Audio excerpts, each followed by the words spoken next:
रोज सकाळी उठल्यावर उपाशीपोटी चहा न घेता आधी मी ड्रायफ्रूट्स खाते आणि त्यानंतर थोडीफार चहाची चव देणारं एक ड्रिंक घेते. कोणतं सांगते. धने, जिरे, बडीशेप भाजून त्याची पावडर करून मी ठेवली आहे. 1 कप पाण्यामध्ये 1 चमचा ही पावडर टाकून ते मी मस्त उकळवून घेते. मग गाळून त्यामध्ये 1 ते 1.5 चमचा मध टाकून छान मिक्स करून घ्यायचं. आणि जसं आपण चहाचा कप घेऊन अगदी निवांत बसतो ना, तसंच हे पेय घेऊन मी बाल्कनीमध्ये बसते किंवा एखादं छानसं पुस्तक वाचत बसते.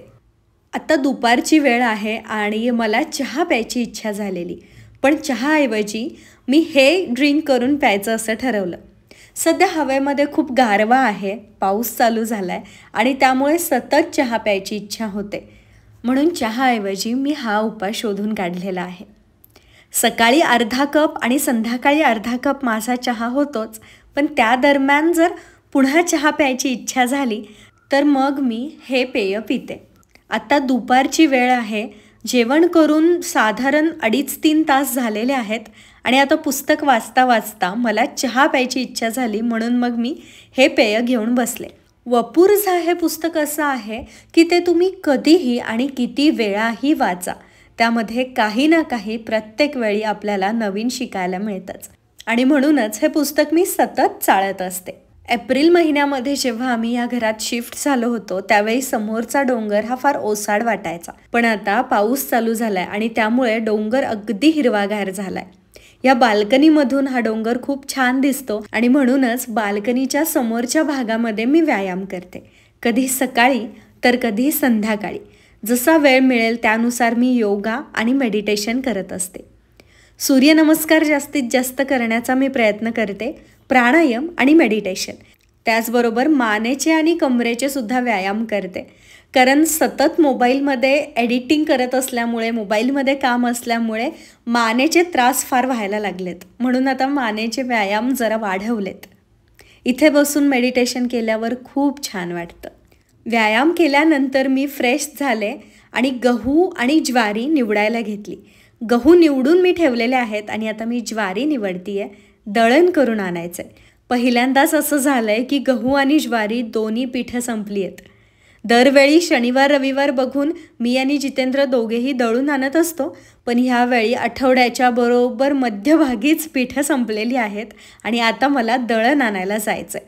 गेल्या 4-5 दिवसांपासून स्वयंपाक करायला येतात त्या ताई मला सांगत होत्या की पीठ संपत आलं आहे म्हणून, पण मीच जरा कंटाळा करत हे काम पुढे पुढे ढकललं.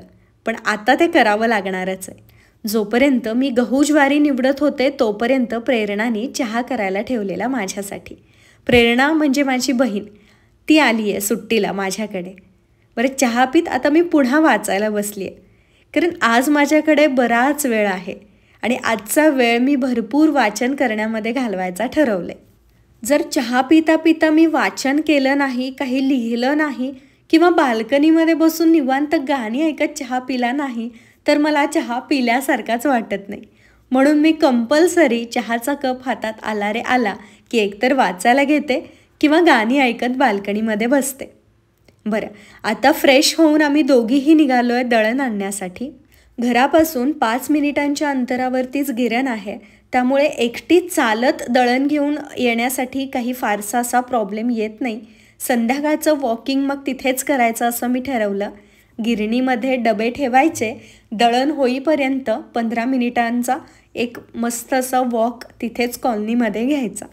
मगाशी पुरेसा व्यायाम झाला आहे, पण तरी देखील जोपर्यंत मी चालत नाही तोपर्यंत मला छान आणि व्यायाम केल्यासारखं वाटतच नाही.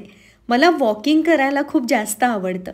जर कधी तुम्हाला निराश वाटत असेल तर त्यावेळेला एकदम फास्ट चालून या बाहेर जाऊन. बघा तुमचा मूड किती बदलतो ते. बरं, आता आम्ही दळण घेऊन घरी आलेलो आहोत आणि आता प्रेरणा व्यायाम करायला बसली आहे. यूट्यूबवरती बरेच असे व्हिडिओज आहेत जे पाहून आपण योग्य तो व्यायाम घरच्या घरी करू शकतो. आणि सध्या तर पावसाचे दिवस चालू आहेत, बाहेर जाऊन चालणं कधी कधी शक्य होत नाही. मग अशा वेळेला घरात बसूनच असे छान छान योगासनं, आसनं यूट्यूबवरून शिकायची आणि ती करायची, असं आम्ही दोघीही बहिणी करत असतो. बरेच जण असं म्हणतात की माझं घरात खूप काम होतं आणि त्यामुळे व्यायामाची गरज पडत नाही. पण खरं सांगायला गेलं तर जेव्हा आपण योगा करतो तेव्हा संपूर्ण शरीर हे सगळीकडून ताणलं जातं आणि तो जो ताण आहे तो शरीरावरती रोजच्या रोज येणं खूप जास्त गरजेचं आहे. ताई रोज सकाळी संध्याकाळी 2 भाज्या आणि चपाती किंवा भाकरी करून जातात. भात मी जेवणाआधी गरम गरम लावत असते. आता मी भात करायला इथे ठेवतीये. धुतलेली भांडी सुद्धा लावायची आहेत, पण ती जेवण झाल्यानंतर मी लावणार आहे. ताई सकाळी जी भांडी धुवून जातात ती मी दुपारचं जेवण झाल्यानंतर लावते आणि दुपारी जी भांडी धुवून जातात ती मी संध्याकाळचं जेवण झाल्यानंतर लावते.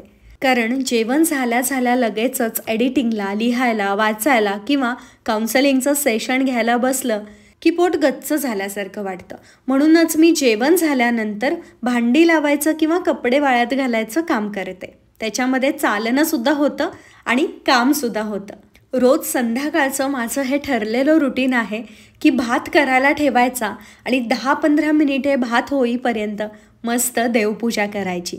देवपूजा झाली तोपर्यंत भातही होतो आणि लगेचच मग जेवायला बसायचं साधारण 7:15-7:30च्या दरम्यान. रोजच्या रोज सकाळी आणि संध्याकाळी ज्या काही ठराविक प्रार्थना मी म्हणते त्या म्हटल्या की मला खूप जास्त शांत आणि फ्रेश वाटतं. जेवण झालंय, भांडीसुद्धा लावून झालेली आहेत आणि आता मी पनीर करायला घेते. रोज आम्ही 1 लिटर दूध घेतो आणि अलीकडे दूध जरा शिल्लक राहतंय कारण दहीसुद्धा मी पाऊस चालू झाल्यामुळे विरझण लावत नाहीये आणि दूधसुद्धा पिण्याचं प्रमाण कमी झालेलं आहे. सुरुवातीला जेव्हा संध्याकाळी 7-7:30 वाजता जेवायला सुरुवात केली होती तेव्हा रात्री भूक लागायची. मग रोज आम्ही दूध पिऊन झोपायचो. पण आता सवय झाल्यामुळे भूक लागत नाही. मग जर भूक लागलेली नसेल तर जबरदस्ती दूध पिणं मला आवडत नाही. त्यामुळे सध्या दूध पिण्याचं प्रमाण हे बंदच झालेलं आहे. फक्त सकाळी आणि संध्याकाळी चहा पितो तेवढाच दुधाचा वापर होतोय. मग पनीर विकत आणण्यापेक्षा मी 2-3 दिवसातून एकदा सगळं साठलेलं दूध एकत्र करते आणि त्याचं पनीर घरीच बनवते. जोपर्यंत दूध तापत होतं तोपर्यंत मी रोज लागणाऱ्या कडधान्यांचे डबे गॅस कट्ट्याच्या वरच्या शेल्फमध्ये लावून घेतले आणि जे एक्स्ट्रा कडधान्य आहे ते मी फ्रीजमध्येच ठेवलं. आता या तापलेल्या दुधामध्ये मी 1 ते 1.5 चमचा लिंबूचा रस टाकलेला आहे आणि 5 मिनिटांमध्ये लगेचच सगळं दूध जे आहे ते नासलं जातं. पनीर बनवण्यासाठी मी फक्त लिंबूचाच वापर करते. दुसरा कोणताही पदार्थ मी वापरत नाही. एका पांढऱ्या सुती कापडाखाली मी चाळणी ठेवलेली आहे आणि त्या चाळणीखाली मी पातेलं ठेवलं आहे जेणेकरून सगळं जे पाणी आहे ते पाणी त्या पातेल्यामध्ये पडलं जाईल. सगळं दूध मी या कापडावरती ओतून घेते. त्यामधलं पाणी सगळं मी प्रेस करून काढते आणि थोड्याच वेळात घरगुती पनीर जे आहे ते तयार होतं. बाहेरच्या पनीरसारखा अगदी चौकोनी आकार द्यायला मला नाही जमत, पण पनीर सँडविच किंवा पनीर बुर्जी करण्यासाठी हे पनीर मी वापरते. बाजरी आणि ग्रीन टी काढून ठेवण्यासाठी हे 2 डबे मी रिकामे करून धुवून पुसून घेतलेले आहेत. रोज पक्ष्यांना आम्ही बाजरी घालतो त्यामुळे बाजरीचा डबासुद्धा मी वरच ठेवणार आहे.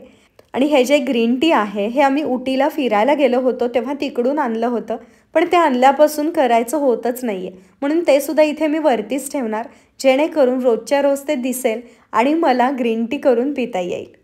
एकदा मी ग्रीन टी करण्याचा प्रयत्न केला होता, पण तिकडे उटीमध्ये आम्हाला टेस्ट करण्यासाठी जे ग्रीन टी दिलं होतं ते खूपच चविष्ट लागत होतं. मी केलेलं मला अजिबातच आवडलं नाही. तेव्हापासून परत मी ते केलंच नव्हतं. पण आता मी योग्यरित्या ते शिकेन आणि पुन्हा करायचा प्रयत्न करेन. रात्रीची सगळी कामं आता उरकलेली आहेत आणि मी स्वच्छ कट्टा पुसून घेते. एकदा का कट्टा पुसून झाला की मग स्वयंपाकघरातून बाहेर पडायला मी रिकामी. जर कट्ट्यावरती थोडं जरी पीठ किंवा दुसरं काहीही सांडलेलं असलं तर लगेचच झुरळ फार होतात आणि म्हणूनच रात्री झोपण्यापूर्वी मी अगदी स्वच्छ कट्टा पुसून घेते आणि मगच किचनमधून बाहेर पडते. बरं, तुम्हाला आजचा हा रुटीन ब्लॉग कसा वाटला मला कमेंट्समध्ये सांगायला विसरू नका. असे व्हिडिओज पाहायला आवडतील का ते देखील मला कमेंट्समध्ये सांगा. लवकरच भेटूयात अशाच एका नवीन विषयासोबत, व्हिडिओसोबत. तोपर्यंत काळजी घ्या.